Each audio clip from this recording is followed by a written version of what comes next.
한국의 위상이 날이 갈수록 커지는 가운데 우리나라의 유명인들이 많이 나타나고 있습니다. BTS, 블랙핑크 등 세계적으로 유명한 스타들이 나오고 있는데요. 우리나라에서는 물론 전 세계적으로 유명한 사람들이죠.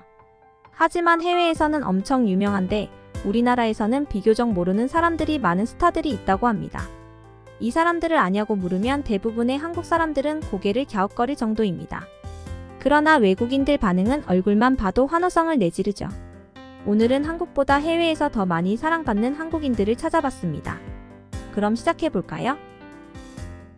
세계적인 축구 선수인 호나우진유가 사인을 요청한 한국인이 있다는 사실을 알고 계시나요? 바로 한국 출신 축구 프리스타일러 미스터 우의 이야기입니다. 그의 본명은 우이용으로 축구 프리스타일 분야에서 빛나는 별이고 이 분야에 대한 세계적 관심을 불러일으키는 데 결정적인 역할을 수행했습니다. 대한민국 프리스타일 축구 전문가이자 세계 프리스타일 축구 연맹 회장입니다. 어릴 때 그는 친구들을 따라 축구를 시작했습니다. 당시에는 축구 인프라가 없어 밭에서 공을 차며 놀았다고 합니다. 그의 어린 시절에는 펠레, 10대 때는 마라도나가 우상이었다고 하는데요. 국가대표를 꿈꾸며 축구부에 들어갔으나 고등학교 때 무릎 부상으로 꿈을 접게 됩니다. 하지만 그 뒤로도 축구의 꿈은 포기하지 못해 혼자서 축구 기술들을 연습했고 독일의 축구팀 슈투트가르트 키커스에 입단하게 됩니다. 1986년부터 1991년까지 분데스리가 유럽에서 축구 선수로도 활약했었는데요. 팀이 5부 리그에 있을 때부터 3부 리그까지 뛰었는데 3부에서 2부 리그로 승격하기 직전에 부상으로 선수 생활을 접었다고 합니다. 그 뒤로 길거리에서 프리스타일 축구 공연을 하며 돈을 벌었고 그러던 중 펠레의 50세 생일 기념 축제를 후원하는 보험사 직원의 눈에 띄어 우상이었던 펠레의 생일 기념 경기에서 하프타임 공연을 하기도 했습니다. 이후 그는 프리스타일 축구 분야의 선구자가 되었습니다. 사실 축구 선수 시절에도 프리스타일 축구를 같이 해왔고 프리스타일 축구 분야로선 세계적인 거물이 되면서 한국인으로서도 이름을 날렸는데요. 이런 유명세로 인하여 2002년에는 당시 축구 스타 중에 스타였던 호나우진유와 함께 나이키 광고 촬영에 참여하게 되었습니다.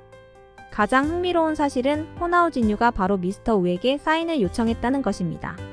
세계적인 축구 스타가 그에게 사인을 받으려는 사진이 공개되면서 국내에서 큰 화제가 됐었죠.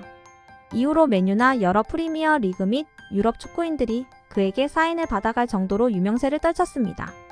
유명세가 높아 2006년부터 잉글랜드 풀럼 FC 홍보대사를 맡고 있는데요. 그가 영국에서 살던 곳이 풀럼이었다고 합니다. 당연히 영국에서도 여러 광고를 찍었는데 축구 프리스타일 캠페인 일환으로 영국의 젊은 층이 가장 많이 보는 MTV에 3개월 동안 방영된 광고에 출연하기도 했습니다. 그 이후에는 2004년도 광고상까지 받았던 T모바일사와 DHL 같은 다국적 대기업 유럽 광고 모델을 맡았고 세계에서 가장 큰 축구 이벤트인 피파 월드컵에서도 공연을 진행하는 등 그의 이름을 세계에 알렸습니다. 2007년에서 2008년 프리미어리그 인종차별 금지 캠페인 홍보대사도 역임했습니다. 이것만 봐도 축구인으로서 한국에서의 낮은 인지도와 비교해 해외에서 더 유명하다는 것을 알 수 있습니다. 그의 인지도에 대한 유명한 일화가 있는데요. 한국에 방문한 알렉스 퍼거슨 전 맨유 감독에게 한국 기자들이 연예인 B를 아냐고 질문했었는데요.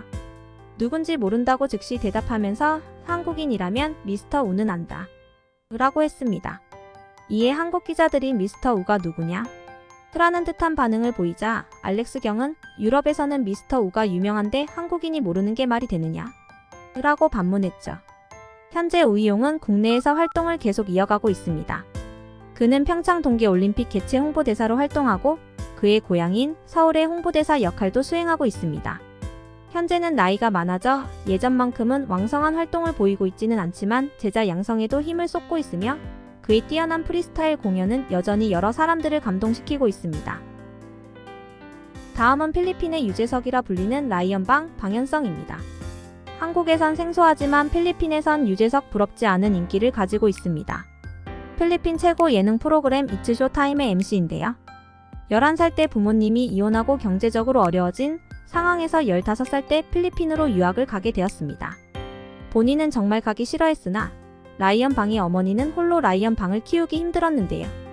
한국에 있는 것보다는 필리핀에 있는 것이 일정한 돈만 보내주면 생활비와 교육비가 해결되며 영어 공부까지 할 수 있기 때문에 양육에 있어서 합리적인 선택을 위하여 어쩔 수 없이 아들을 보냈습니다.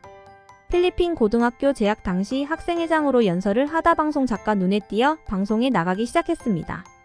바로 그의 인생을 바꿔줄 오디션 프로그램이었습니다.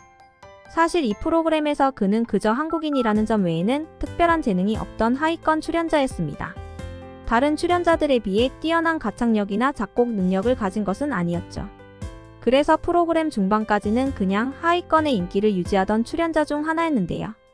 그러다 중반 이후 자신의 힘들었던 가정사를 회상하는 장면에서 필리핀의 많은 엄마들이 감동하며 국민 아들 이미지를 얻으며 최종 2위로 프로그램을 마무리하게 됩니다.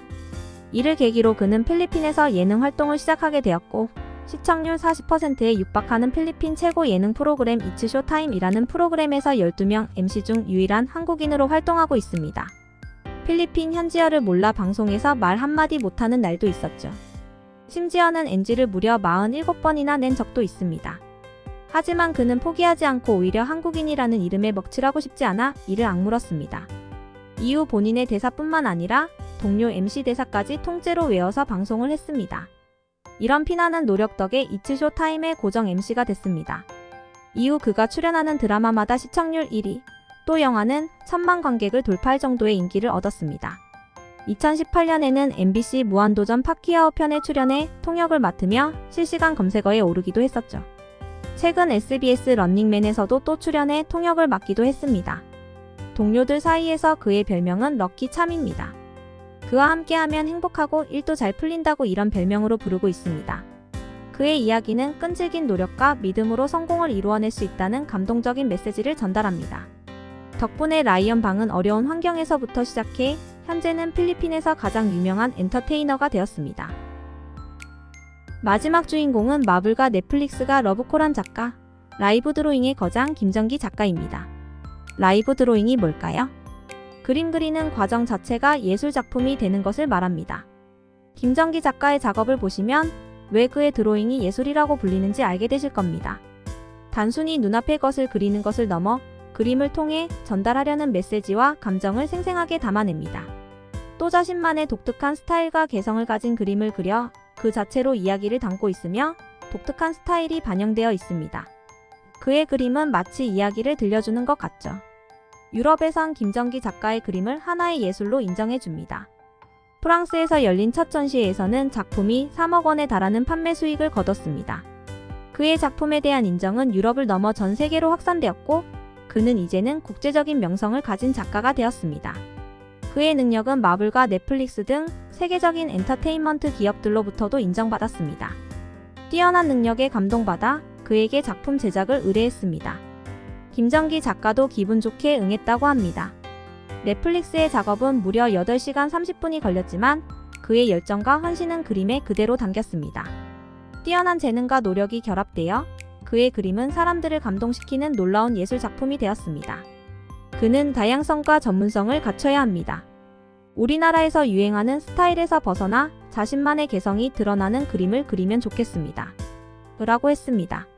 그는 최근까지도 전 세계의 작가들로부터 러브콜을 받고 있었는데요. 하지만 앞으로는 그의 그림은 볼 수가 없게 되었습니다. 안타깝게도 2022년 10월 3일 유럽 행사를 마치고 뉴욕에서 열리는 뉴욕 코믹콘에 참여하기 위하여 공항에 체류하던 중 심장 이상을 느껴 병원으로 이송됐으나 회복하지 못하고 급성 심근경색으로 수술 중 사망했습니다. 과도한 스케줄이나 예술 활동몰두로 인해 과로가 있었을 가능성도 있고 과거 한 차례 지병으로 당뇨가 있다고 밝힌 바 있어 이것이 원인이 되었을 수도 있습니다.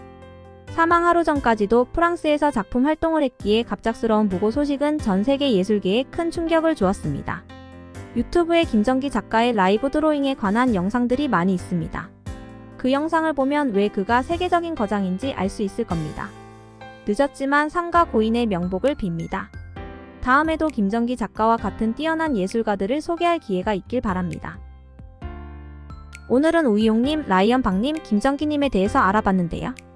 이처럼 많은 한국인들이 자신의 분야에서 뛰어난 역량을 보여주며 세계적인 명성을 얻었습니다. 그들의 활약은 한국의 다양한 문화와 재능을 세계에 알리는 중요한 역할을 하고 있습니다. 앞으로도 계속하여 우리나라를 빛낼 수 있는 많은 사람들이 나타났으면 좋겠습니다. 또 그들에게도 많은 사람들이 관심을 가져 그들의 역량을 마음껏 뽐낼 수 있는 기회가 되었으면 합니다. 또 우리나라 사람들이 잘 모르지만 해외에서 유명한 사람들은 누가 있을까요? 댓글로 남겨주시면 감사하겠습니다. 재미있게 보셨다면 구독과 좋아요 부탁드립니다.